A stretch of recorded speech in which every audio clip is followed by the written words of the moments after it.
So మళ్ళీ elections ఏంటి మధ్యలో ఈ ఎమ్మెల్యే క్యాండిడేట్గా ఇండిపెండెంట్గా నుంచున్నావు కదా ఎందుకు అంటే మా డాడీ డ్రీమ్ అది యాక్చువల్లీ. అది ఓకే. అంటే ఫస్ట్ నుంచి లైఫ్ చూసుకుంటే దేని మీద కన్సిస్టెంట్ గా ఒక సంవత్సరం ఉన్నాను అని ఏమన్నా ఉందా? ఎందుకు లేదు, ఆశలేమో. యాక్టింగ్ లో నేనే రాజు మంది నుంచి ఇప్పటి వరకు యాక్టింగ్ లోనే ఉన్నామని నేను. కానీ కన్సిస్టెంట్ గా సినిమాలు లేవు కదా.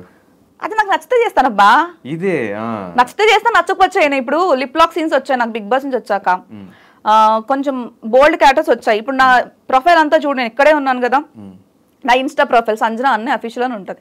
ఓపెన్ చేసి చూడు, ఒక్క వల్గర్ ఫోటో ఉండదు, ఒక్కటి ఏది ఉండదు. సో నేను యాక్టివ్ కూడా ఉండదు. ఒక పెడితే మంత్లీ 1 or 2 పోస్టులు పెడతా కదా. సో అలాంటప్పుడు నేను నాకు నచ్చితే పెడతాను. అది కూడా నాకు నచ్చితే సినిమాలు చేస్తా. వల్గారిటీ అనేది మా ఇంట్లో ఇష్టం లేదు. ఫస్ట్ ఆఫ్ ఆల్ చెప్పారు ఆయన. మా నాన్న ఏం చెప్పారంటే, నువ్వు వల్గారిటీ ఫొటోస్ కానీ ఎక్స్పోజింగ్ ఫొటోస్ కానీ అలాంటివి పెట్టొద్దు అని చెప్పారు. అదొకటే చెప్పారు. లిప్ లాక్ ఫిలిమ్స్ కానీ అలాంటివి కూడా చేయొద్దు అన్నారు. నాకు అలాంటి సినిమాలు వచ్చాయి, నేను చేయనని చెప్పాను. కావాలంటే పని మనిషి క్యారెక్టర్ చేస్తా, చీర కట్టుకుని పని మనిషి క్యారెక్టర్ చేస్తా, కానీ బట్టలు ఇప్పేసి ఎక్స్పోజ్ అయితే చేయను, లిప్ లాక్లు చేయను అన్న. చాలా సినిమాలు అలాగే పోయాయి.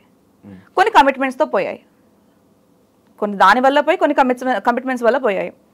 కొన్ని హీరో నచ్చకో డైరెక్టర్ నచ్చకో తీసేశారు. సో దానికి మనం ఏం చేస్తాం, నచ్చిన సినిమా, నాకు నచ్చిన సినిమా కొన్ని సినిమాలు నేను చేశాను. ఫర్ ఎగ్జాంపుల్ దీనికి ప్రియదర్శి పేరు కింద చేశాను నేను. ఏంటి, ఫస్ట్ ర్యాంక్ రాజు ప్రియదర్శి పేరు కింద చేశాను నేను, సెకండ్ హీరోయిన్ కింద చేశాను నేను. సో అలా చేస్తూనే ఉన్నాను.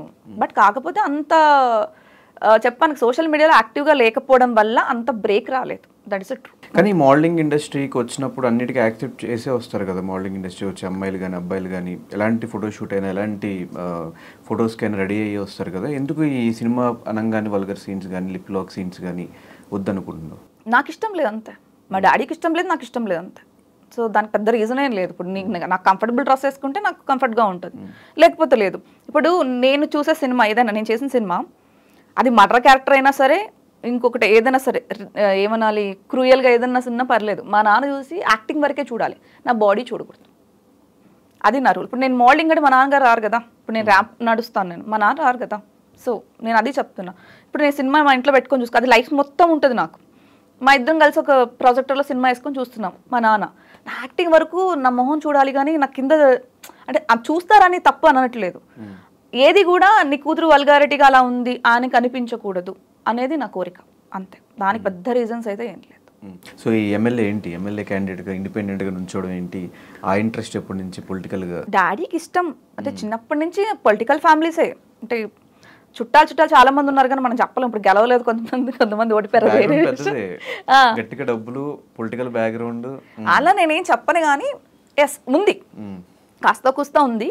సో తాతగారు కూడా ఇలాగ పాలిటిక్స్లో ఉండడం, పెదనాన్నగారు వీళ్ళందరూ పాలిటిక్స్లో ఉండడం. సో ఆ తర్వాత కొంచెం నాన్నగారికి ఉండాలని ఉంది కానీ భయం ఆయనకి. ఏంటంటే 3 ఆడపిల్లలు ఉన్నాం మేము.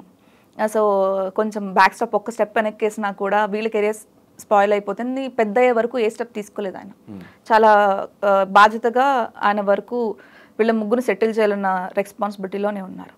తర్వాత మేము పెద్ద అయిపోయిన తర్వాత మా కెరియర్స్ మేము చూసుకున్నాక ఆయనకి అనిపించింది, నేను ఇలా అనుకున్నాను, బట్ నాకన్నా నువ్వైతే బాగుండు అనుకున్నారు. నేనేమనుకున్నానంటే, ఫర్ ఎగ్జాంపుల్ వెళ్ళి పార్టీ టికెట్ అడుగుతా. ఇప్పుడు పెద్ద పార్టీస్ ఏదో ఉన్నా ఒక టికెట్ కావాలని అడుగుతా, డబ్బులు పక్కన పెట్టేసి. వాళ్ళు ఏమంటారు, నీకు ఎక్స్పీరియన్స్ ఉందమ్మా అంటారు. అసలు ఎప్పుడన్నా నువ్వు వెళ్ళి జనాల్లో తిరిగావా అంటారు. అసలు నీకు ఎలక్షన్ ఏంటో తెలుసా అంటారు. అవన్నీ వాళ్ళు అడక్కోకుండా ఉండడం కోసం వెళ్ళి జాయిన్ అయ్యా. సో మాట పట్టు ఇష్టం లేదు. అదే ఇప్పుడు నీకు ఎలక్షన్ ఏంటో తెలుసా అన్నారు అనుకో, తెలుసు, నేను ఆల్రెడీ నుంచున్నా. జనాల్లోకి వెళ్ళాను, నియోజకవర్గం తిరిగాను, రేపు చాలు కదా రేపు క్వశ్చన్లు అడగడానికి. So that is the reason. దానికోసం అనేది జస్ట్ నేను గెలవనని తెలిసి కూడా నుంచోడానికి రీజన్ అది. ఎన్ని నోట్స్ పడ్డాయి? ఎందుకండి డిపాజిట్స్ కూడా దాన్ని కూడా ఎందుకు తర్వాత కంటిన్యూ చేయలేదు? నెక్స్ట్ ఎలక్షన్స్ ఈ ఎలక్షన్స్ కూడా నుంచుందాం అనుకున్నాను. బట్ నాకు నిజంగా చెప్తున్నా కదా, నాకు లిటరల్లీ తినడానికి కూడా టైం లేదు. ఇంకా నేను జనాల్లోకి వెళ్ళేసి తిరగడానికి నాకు నిజంగా టైం దొరకలేదు. ఇప్పుడు నేను జనాల్లో తిరగకోకుండా వెళ్ళి ఓన్లీ ఎలక్షన్ టైంకి వెళ్ళాను అనుకో, ఇప్పుడు దాకా ఏం చేసావమ్మా అంటారు, అవునా కాదా? సో నేను సినిమా మీద ఫోకస్డ్ ఉన్నా. సో నాకు అదే టైంకి 2 క్లాష్ అయిపోయినాయి అనమాట. దట్టు వార్ అండ్ వార్గా ఉన్నాయి 2. ఇప్పుడు నేను ఇల్లు మధుర ఏళ్ళు పెడితే సో మా ఇంట్లో ఓట్లు తప్ప ఏ ఓట్లు పడవు. సో దానికోసం అనేసి ఈసారి కొంచెం గ్యాప్ తీసుకుందాం, నెక్స్ట్ టైం మళ్ళీ ట్రై చేద్దామని ఆగా. That is